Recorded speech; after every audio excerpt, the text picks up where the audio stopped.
First time நான் கேட்குறேன். எனக்கு என்ன இந்த பாட்டு இப்படி இருக்கேன். என் ஃப்ரெண்டுகிட்ட சொன்னேன், என் கூட வந்த எங்கள் ஏரியா பையன்கிட்ட சொன்னேன். நானும் கேட்குறப்ப இவ்வளோ அட்டகாசமாக இருக்கேன், நிச்சயம் இந்த பாட்டு பயங்கர ஹிட் அடிக்கும் பாரு. சரின்னு அப்படியே காலங்கள் கிடக்குது. கிட்டத்தட்ட ஒரு 1.5 வருஷம் கழிச்சு நான் திரும்ப +2 முடிச்சுட்டு சென்னைக்கு வந்துட்டேன். சென்னை பிரசிடென்சி காலேஜில் படிக்கிறேன். விக்டோரியா ஹாஸ்டலில் தங்கியிருக்கேன். ஒரு சாயங்காலம் போல், நான் இந்த கேப்பில் ஒரு வருஷம் ஆச்சு. சாயங்காலம் போல் மழை ஓஞ்சு போன ஒரு மாலை நேரத்தில் டீ குடிக்கிறதுக்காக அங்கேருந்து வர்றப்ப டீ கடையிலேருந்து ஒரு பாட்டு ஒலிக்குது.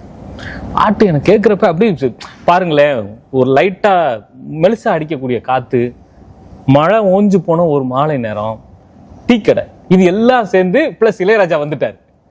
அப்படி கேட்ட பாட்டு தான் இளங்காத்து விசிட்டேன்.